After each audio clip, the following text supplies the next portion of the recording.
Good luck with that, bro. Carlos Alcaraz just walked back onto the court in Tokyo, and what he delivered was so explosive, so shocking, that the entire tennis world is buzzing right now. Just days ago, his ankle was the center of every headline. Fans doubted if he could even move at full speed, and analysts whispered that the number one might finally be vulnerable. But instead of weakness, we saw dominance. Instead of hesitation, we saw a storm of power and precision that completely demolished Brandon Nakashima.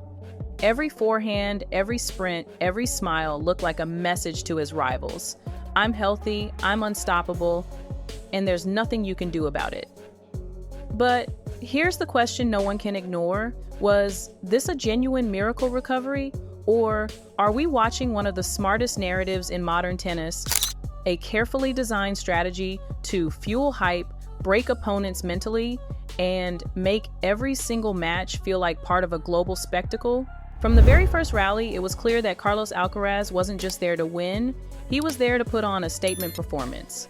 The crowd in Tokyo barely had time to settle in their seats before they realized they were witnessing something closer to art than sport. Brandon Nakashima, usually a composed and dangerous competitor, looked completely overwhelmed as Alcaraz dictated every exchange with ruthless precision. The forehands landed with terrifying weight, the backhands cut through the court with surgical timing, and the changes of pace were so unpredictable that Nakashima seemed frozen between decisions. Every time the American tried to step forward, Alcaraz shut him down instantly, anticipating his moves like he was reading a script only he had written. What shocked fans even more was the complete disappearance of any signs of the ankle injury that dominated headlines just days earlier. Alcaraz was sliding, sprinting, twisting, and jumping as if his body had never felt a single ounce of pain. Commentators couldn't stop pointing it out. Was this the real Carlos back at 100%? Or was the narrative of injury just part of a bigger game? A way to lower expectations and then blow the world away with a sudden miracle performance? Either way, what mattered in that moment was the scoreboard, because it told the story of a young superstar who was in complete control of his destiny. What made this victory even more fascinating wasn't just the scoreline, it was the way Alcaraz turned every single point into a highlight. The crowd gasped when he chased down what looked like an unreachable drop shot, only to flip his wrist at the last second and paint the line with a passing shot that left Nakashima staring in disbelief. Moments later, he ripped a forehand down the line so clean that it sounded like a gunshot echoing through the arena. Social media exploded instantly, with clips of his winners going viral before the match was even over.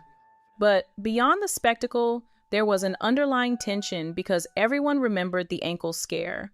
Everyone wondered how a player could go from limping one week to flying the next. Some analysts insist it's a testament to Alcaraz's youth, his ability to recover faster than the normal rules of the sport should allow. Others are convinced it's psychological warfare, that Alcaraz and his team know how to play the media as well as he plays the game. And that's what makes his rise so polarizing. He doesn't just win, he creates narratives, storylines that make every tournament feel like an episode in a larger saga. Against Nakashima, the saga was one of dominance, of an untouchable number one who refused to show weakness, who refused to give even a single sliver of hope to the opponent standing across the net. But the bigger story is not just that Alcaraz crushed Nakashima, it's what this performance means heading into his next battle. Because waiting for him in the semifinal is Casper Ruud, a rival who knows his game inside and out, a player who has already faced the fury of Alcaraz on some of the sport's biggest stages. Fans still remember their showdown at the US Open final in 2022, a match that not only crowned Alcaraz as a Grand Slam champion, but also cemented him as the youngest world number one in history. That night was a defining moment, a clash of wills, where Alcaraz proved he wasn't just another rising talent, he was the real deal. And now, years later, the script feels eerily familiar. Alcaraz is once again carrying the weight of expectation, once again having to prove that his dominance isn't temporary, that it's the start of something bigger. What makes this different is the storm surrounding his physical condition.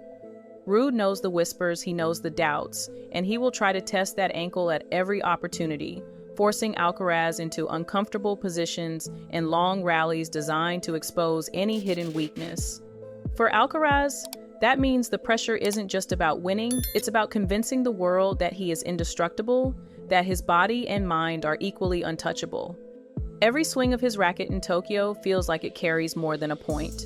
It carries his entire narrative, his entire legend, forward. The psychological battle is where Carlos Alcaraz might be most dangerous. Because while the headlines scream about his ankle, his dominance, and his highlight shots, what truly sets him apart is the way he carries himself under the weight of constant expectation. Every step he takes on court is magnified, every smile, every gesture is dissected by fans and critics who can't help but compare him to Rafael Nadal. But unlike Nadal, who built his legacy on grinding marathons and visible suffering, Alcaraz seems to thrive on joy, on creating moments that blur the line between sport and entertainment. That smile, that ease under pressure, it unnerves opponents more than any forehand winner. It tells them, this isn't pain for me, this is fun. And in a sport where tension can break even the strongest players, that mental freedom is a weapon. Yet, it also creates suspicion. Is this calmness genuine, or is it another carefully constructed part of the Alcaraz mythology? Some experts believe his relaxed image masks the same relentless fire that burned inside Nadal, only presented in a more modern, media-savvy package.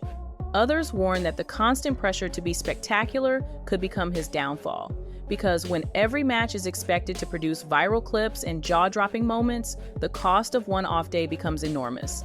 And that's the paradox. Alcaraz isn't just competing against opponents, he's competing against the legend people expect him to be. What keeps the debate alive is the sheer intensity with which Carlos Alcaraz approaches every single point. He doesn't give away rallies, he doesn't settle for safe shots, he chases, stretches, and dives for balls that most players would let go, turning hopeless situations into viral winners. It's inspiring, yes, but it also raises the most uncomfortable question. How long can anybody endure that style of play? Analysts point out that this relentless approach is exactly what made Nadal a legend, but also what left him with a career filled with injuries and endless battles against time. Alcaraz, still only in his early 20s, is already facing whispers that his all-out style could catch up with him sooner than expected. That's why the Tokyo performance feels so loaded, because it wasn't just a dominant win, it was also a gamble against history. Fans love the spectacle, but doctors and trainers know the price of playing every point like it's match point. And Ruud, his semifinal opponent, understands this better than anyone. He'll drag Alcaraz into rallies that stretch the legs, test the lungs, and force that ankle into uncomfortable angles. If Alcaraz survives that test unscathed, he'll silence the doubters for now. But if cracks appear even the smallest limp or hesitation, then the narrative will flip instantly from miracle recovery to looming vulnerability. That's the razor's edge he's walking, and it's what makes every second of this Tokyo campaign so dramatic. In today's tennis, the real match isn't played only on the court, it's also played on screens, in headlines, and across millions of phones worldwide. For Carlos Alcaraz, every forehand isn't just a shot, it's a viral clip waiting to explode. The highlights from his match against Nakashima were shared in real time, turning points into trending topics before the umpire could even announce the score. Sponsors crave that energy, broadcasters push it non-stop, and fans expect nothing less than magic from him every time he steps on the court. That's the double-edged sword of being number one in the modern era. Nadal built his empire through grit, Federer through elegance, Djokovic through resilience, but Alcaraz is building his through spectacle. And that spectacle comes with pressure unlike anything the sport has seen before. Social media doesn't forgive quiet wins, it demands fireworks. Every brand tied to his name expects dominance. Every journalist looks for cracks in the fairy tale. And through it all, Alcaraz has to keep smiling, keep improvising, keep being the star, who makes tennis feel fresh and unpredictable. For now, he's thriving in that storm. But when the cameras are always on, when every ankle tape or bandage becomes a headline, the margin for error shrinks to almost nothing. That's why the Tokyo semifinal against Ruud isn't just about who wins, it's about who controls the narrative when the dust settles. The rivalry with Casper Ruud adds a whole new layer to this story. Because if Alcaraz represents explosive youth and showmanship, Ruud embodies steadiness, discipline, and the kind of tactical patience that can frustrate even the brightest stars. Their past battles already carry weight. The 2022 US Open final, where Alcaraz seized his first Grand Slam and the world #1 ranking, still lingers in memory. That night, Ruud fought with grit, but Alcaraz's creativity and fearlessness tilted the scales. Since then, their paths have diverged. Ruud has been the consistent grinder, making deep runs and outlasting rivals, while Alcaraz has skyrocketed into global superstardom, redefining what a modern champion looks like. Now, in Tokyo, their clash isn't just another semifinal. It feels like a test of philosophies. Can explosive brilliance overpower methodical precision? Can youth's fearlessness hold up against seasoned resilience? Ruud knows that to beat Alcaraz, he can't play into his rhythm. He must drag him into long exchanges, attack the body, and exploit even the smallest doubts about that ankle. Alcaraz, on the other hand, must stay unpredictable, injecting chaos into Ruud's structure with audacious winners and bold tactical shifts.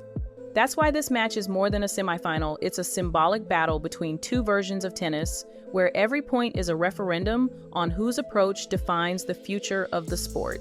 What makes this moment so electrifying is that Carlos Alcaraz is no longer just a tennis player, he's becoming a global figure whose every move sparks debate. In Tokyo, he isn't only chasing a title, he's chasing validation, proving to fans, critics, and even himself that he can carry the weight of being #1 without breaking. Each forehand winner feels like a declaration of dominance, each smile like a reminder that he is rewriting the script of what a champion looks like. But with every spectacular performance comes an even heavier burden. Can he keep dazzling while playing through the grind of a brutal season? Can he stay healthy while pushing his body to the absolute limit? Or will the very style that makes him so magnetic also be the trap that wears him down?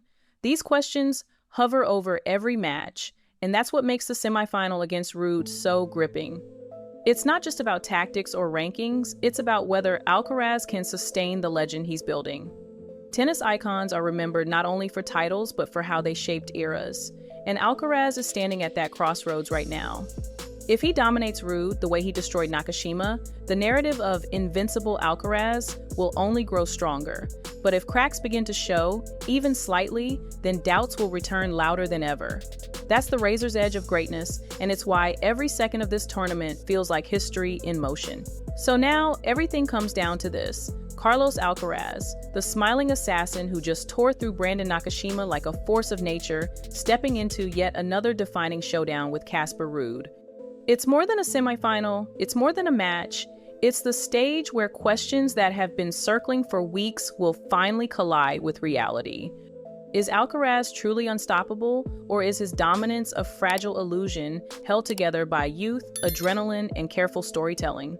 Will his ankle hold up under the pressure of marathon rallies, or will Ruud expose weaknesses that no one has yet been able to see?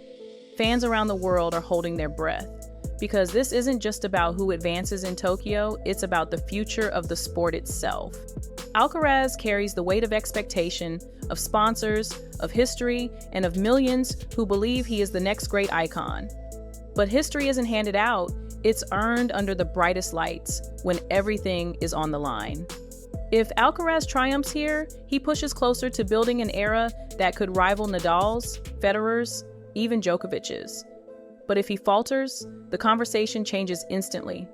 That's why the question lingers in every corner of the tennis world. Will Carlos Alcaraz continue to rise as the unstoppable new face of the game? Or are we about to witness the first real crack in the armor of a young champion who dares to chase greatness with every swing?